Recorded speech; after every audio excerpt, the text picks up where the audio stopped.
नमस्कार दोस्तों, आपका स्वागत है जीएस विद संजय में। एमपीपीएससी 2020 के लिए इम्पोर्टेंट आयोग पढ़ रहे हैं अपन, जिसमें भारत निर्वाचन आयोग और राज्य निर्वाचन आयोग मध्य प्रदेश के बारे में पढ़ चुके हैं। आज की वीडियो में अपन संघ लोक सेवा आयोग, यूनियन पब्लिक सर्विस कमीशन, जिसे यूपीएससी कहा जाता है, के बारे में जानकारी प्राप्त करेंगे।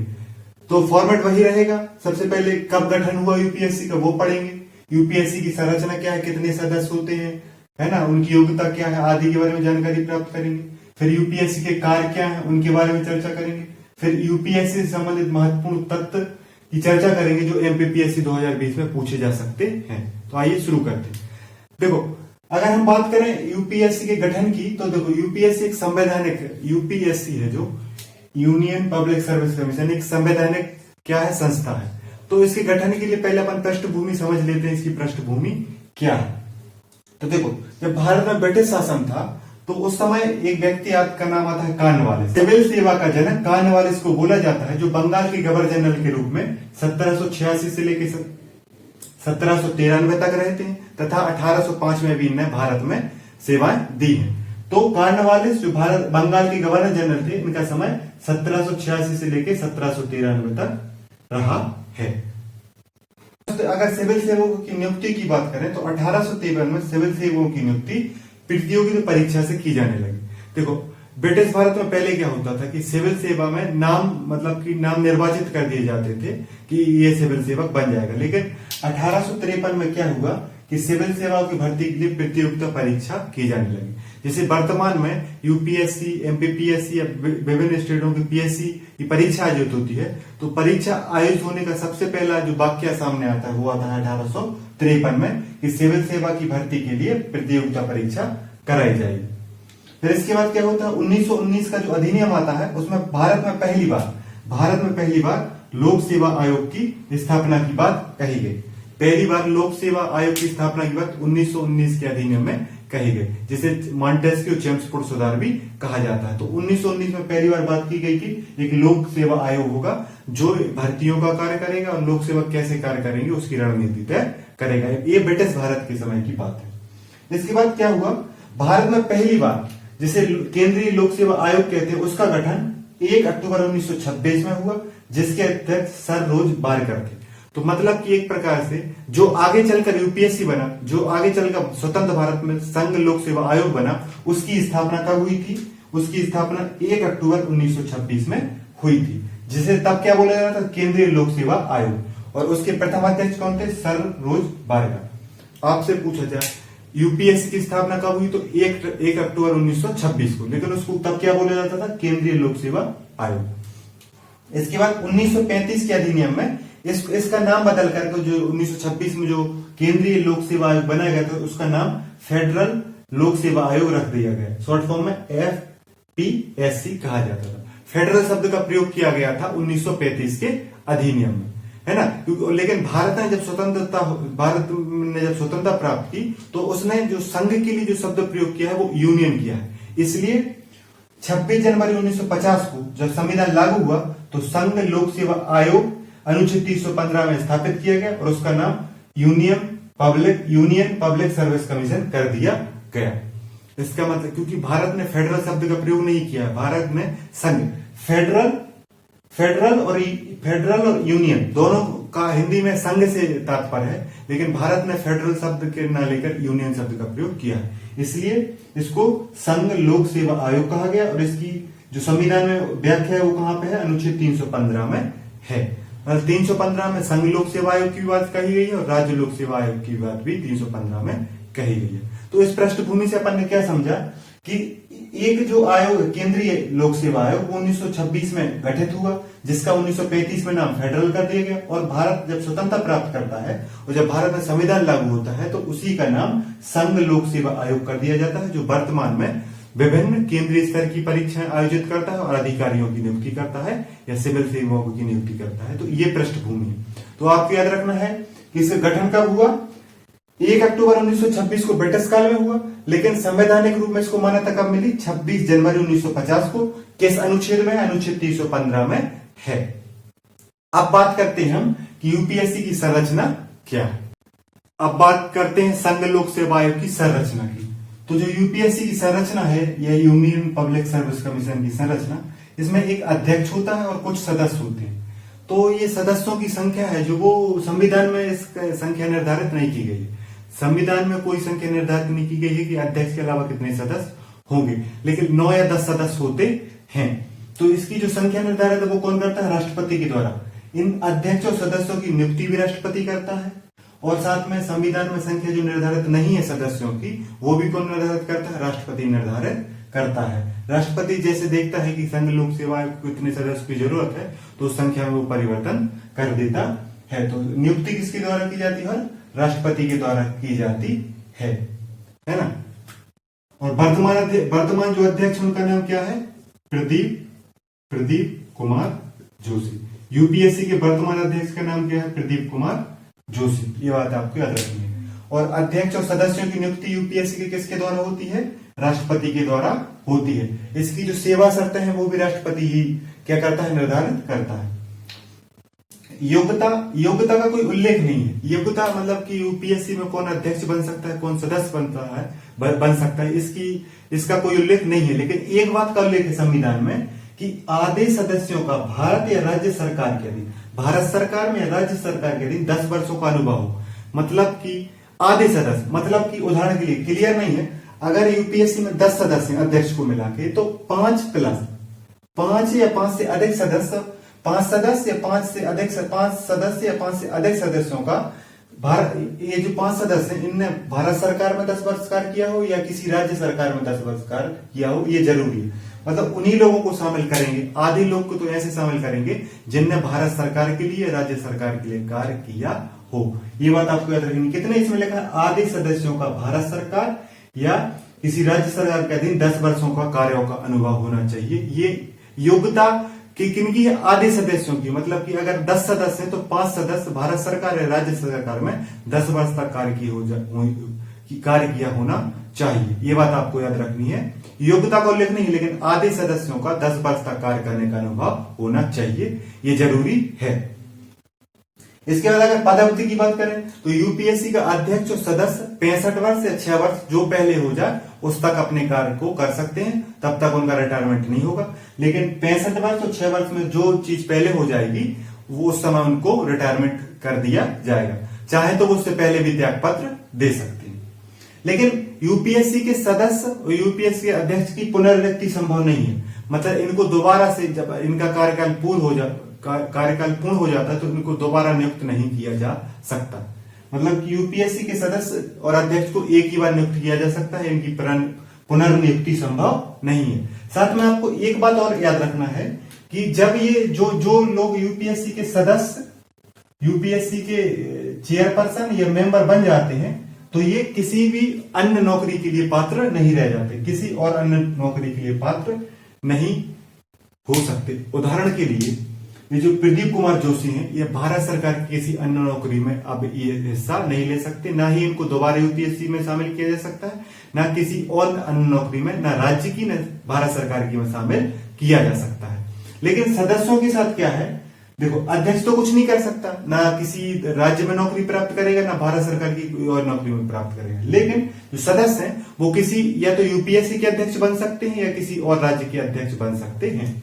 उदाहरण के लिए जो वर्तमान यूपीएससी में सदस्य हैं वो मध्य प्रदेश पीएससी के भी अध्यक्ष बन सकते हैं, अन्य राज्यों के भी अध्यक्ष बन सकते हैं, लेकिन भारत सरकार की किसी और नौकरी में शामिल नहीं हो सकते। इसका मतलब ये है कि इनकी जो पदावधि है, एक बार ये यूपीएससी के सदस्य और अध्यक्ष बन गए तो सदस्य जो रहते हैं वो एक बार कहीं अध्यक्ष बन सकते हैं, लेकिन अध्यक्ष को न पुनर्नियुक्ति दी जाएगी, न किसी और नौकरी में जगह दी जाएगी। तो ये बात याद रखना है कि इनकी न पुनर्नियुक्ति संभव है, न किसी और नौकरी में जाना संभव होता है। इसके बाद वेतन की बात करें तो जो यूपीएससी के सदस्य और अध्यक्ष का वेतन है वो भारत की संचित निधि पर आधारित होता है। संचित निधि पर भारत व्यय के रूप में इनको वेतन दिया जाता है। देखो, संचित निधि पे क्या होता है? संचित निधि का उल्लेख अनुच्छेद 266 में, किस अनुच्छेद में है? 266 में। और इसकी खासियत क्या है कि जो संवैधानिक पद पर लोग होते हैं उनको भारत की संचित निधि से क्या किया जाता है? वेतन दिया जाता है। और इसमें लोकसभा में कोई मतदान नहीं हो सकता। मतलब इनके वेतन में आलापकारी परिवर्तन कभी नहीं हो सकता, इनका वेतन कभी घटाया नहीं जा सकता। भारत में 3 प्रकार की निधियां हैं। एक भारत की संचित निधि है, दूसरी लोक लेखा या पब्लिक अकाउंट है, तीसरा आकस्मिक निधि है। इनका उल्लेख कहां पे है? 266 अनुच्छेद में और 267 में है। तो यूपीएससी के सदस्य और अध्यक्ष को वेतन कहां से दिया जाता है? भारत की संचित निधि से वेतन दिया जाता है। इस पर लोकसभा में कोई मतदान नहीं हो सकता। पद से हटाना मतलब राष्ट्रपति अगर चाहे तो इनको पद से हटा सकता है। कोई कदाचार कर दे, संविधान का उल्लंघन कर दे, असमर्थता हो, दिवालिया घोषित होते, पद से हटा सकते हैं। खुद त्याग पत्र दे दे तो भी पद से हट सकते हैं। लेकिन अगर यूपीएससी के अध्यक्ष को या यूपीएससी के सदस्य को, राष्ट्रपति को हटाना है तो उसकी जांच सबसे पहले उच्चतम न्यायालय करेगा। सुप्रीम कोर्ट पहले इनकी जांच करेगा कि इनने कोई कदाचार किया है, कोई असमर्थता है, और उस जांच के आधार पर राष्ट्रपति इनको हटा सकता है। अगर यूपीएससी ने जो जांच में रिपोर्ट दी उसको लागू करना राष्ट्रपति के लिए बाध्यकारी होता है। अगर यूपीएससी के सदस्य को हटाने की ये जो जांच की है सुप्रीम कोर्ट ने, उसमें अगर हटाने की बात कही तो राष्ट्रपति को हटाना पड़ेगा, और उसमें अगर ये कहा कि इसको नहीं हटाना चाहिए तो राष्ट्रपति नहीं हटा सकता। तो जो उच्चतम न्यायालय यूपीएससी के अध्यक्ष या उपाध्यक्ष या सदस्यों के लिए जो जांच करता है वो राष्ट्रपति के लिए क्या होती है? राष्ट्रपति के लिए वो बाध्यकारी होती है, बाध्यकारी होती है। तो आइए संरचना को एक बार थोड़ी सी शॉर्ट फॉर्म में रिवीजन के रूप में समझ लेते हैं कि अध्यक्ष होते हैं, कुछ सदस्य होते हैं, लेकिन संविधान में संख्या निर्धारित नहीं की है। संख्या कौन डिसाइड करेगा? राष्ट्रपति करेगा। नियुक्ति भी कौन करता है? राष्ट्रपति। सेवा शर्तें कौन लागू करता है? राष्ट्रपति। योग्यता होती है, उल्लेख नहीं है, लेकिन आधे सदस्यों का 10 वर्ष का अनुभव होना चाहिए भारत सरकार या राज्य सरकार में। पदावधि 65 वर्ष या 6 वर्ष जो पहले हो जाए, लेकिन किसी भी सदस्य या अध्यक्ष की पुनर्नियुक्ति संभव नहीं है। साथ में जो सदस्य होते हैं वो किसी लोक सेवा आयोग के अध्यक्ष तो बन सकते हैं, लेकिन भारत सरकार की किसी और नौकरी में नहीं जा सकते। जो वेतन है वो भारत की संचित निधि से प्राप्त होता है, क्योंकि इनका यह संवैधानिक पद है। पद से हटाने की प्रक्रिया कदाचार, असमर्थता, दिवालिया आदि के आधार पर राष्ट्रपति हटा सकता है, लेकिन जो उच्चतम न्यायालय या सुप्रीम कोर्ट जो जांच करता है हटाने की, वह राष्ट्रपति के लिए क्या होती है? बाध्यकारी होती है। यही यूपीएससी की संरचना है। अब हम बात करते हैं कि यूपीएससी के प्रमुख कार्य कौन कौन से हैं। अब देखते हैं कि संघ लोक सेवा आयोग, यूनियन पब्लिक सर्विस कमीशन या यूपीएससी के प्रमुख कार्य कौन कौन से हैं। तो यूपीएससी का सबसे महत्वपूर्ण कार्य है अखिल भारतीय सेवाओं के लिए, जैसे आईएएस, आईपीएस और आईएफएस होता है, उसके लिए केंद्रीय जो सेवाएं होती हैं, जो सेंट्रल की जॉब होती हैं, जैसे ग्रुप ए, ग्रुप बी की जॉब बोला जाता है, की भर्ती परीक्षाओं का संचालन करना। मतलब आईएएस, आईपीएस और आईएफएस जो अखिल भारतीय सेवा है, मतलब जो देश में कहीं भी जिनका ट्रांसफर हो सकता है, और जो केंद्रीय सेवा होती हैं जैसे ग्रुप ए और ग्रुप बी की सेवा बोला जाता है, उनकी परीक्षाओं का संचालन करना। मतलब परीक्षा कैसे ली जाएगी, परीक्षा से जुड़े नियम बनाना आदि चीजों को लागू करना यूपीएससी का होता है। तो इनकी जो भर्ती परीक्षा है अखिल भारतीय सेवाओं की, केंद्रीय सेवाओं की, और जो संघ मतलब की जो केंद्र शासित प्रदेश हैं उनके लिए भी बहुत सारी भर्ती परीक्षाएं यूपीएससी के द्वारा आयोजित की जाती हैं। यूपीएससी ही परीक्षा का पाठ्यक्रम तय करता है, परीक्षा के लिए नियम बनाता है, परीक्षा के लिए नियम में कोई बदलाव या संशोधन है वो भी यूपीएससी के द्वारा किया जाता है। तो अखिल भारतीय सेवाओं, केंद्रीय, ग्रुप ए, ग्रुप बी और जो केंद्र शासित प्रदेश होते हैं उनके लिए जो भर्ती परीक्षा का पाठ्यक्रम, नियम बनाना, उनमें संशोधन करना, परीक्षा किस प्रकार से ली जाएगी, किन भाषाओं में ली जाएगी, ये आदि तय करना किसकी जिम्मेदारी होती है? यूपीएससी की जिम्मेदारी होती है। तो परीक्षाओं को कंडक्ट कराना यूपीएससी का बहुत महत्वपूर्ण कार्य है, क्योंकि यूपीएससी का गठन ही लोक सेवाओं की नियुक्ति के लिए किया गया था, जिसकी व्यवस्था अनुच्छेद 315 करता है। और इसके बाद देखें तो जो यूपीएससी है, संघ लोक सेवा आयोग, वो प्रतिवर्ष राष्ट्रपति के लिए प्रतिवेदन सौंपता है। मतलब अपने कार्य को लेकर एक प्रतिवर्ष उसने क्या किया, किस प्रकार की चीजें होनी चाहिए, एक प्रतिवेदन बना के राष्ट्रपति को सौंपता है। यह अनुच्छेद 323 के तहत राष्ट्रपति को प्रतिवेदन सौंपता है, और राष्ट्रपति इस प्रतिवेदन को कहाँ प्रस्तुत करता है, रखता है? संसद में रखता है। मतलब कि यूपीएससी देगा किसको? यूपीएससी ने प्रतिवेदन किसको दिया? राष्ट्रपति को। यूपीएससी ने प्रतिवेदन राष्ट्रपति को दिया, और राष्ट्रपति ने इसको कहां पे रखा? संसद में रखा। तो आपको याद रखना है कि यूपीएससी का प्रतिवेदन राष्ट्रपति को प्राप्त होता है, और राष्ट्रपति यूपीएससी के प्रतिवेदन को संसद में प्रस्तुत करता है। ये प्रतिवर्ष होता है ऐसा। इसके बाद यूपीएससी का प्रमुख कार्य अधिकारियों की पदोन्नति करना, है ना। और साथ में अनुशासनात्मक मामले देखना कि अनुशासन से अधिकारी संचालित हो सके, किस प्रकार से अनुशासन में कार्यवाही करना है, क्या नियम है, क्या कायदे हैं, क्योंकि जो अधिकारी बनता है उसके भी कुछ नियम कायदे होते हैं कि उनके लिए क्या कौन कौन से कार्य कर सकते हैं, वो कौन से कार्य नहीं कर सकते हैं, इनका निर्धारण किस प्रकार अनुशासनात्मक कार्यवाही की जाएगी, कौन सी बात गलत है, कौन सी बात सही है अधिकारियों के लिए, ये डिसाइड भी कौन करता है, यूपीएससी के द्वारा डिसाइड किया जाता है। तो अधिकारियों के पदोन्नति और अनुशासनात्मक मामले भी यूपीएससी देखता है।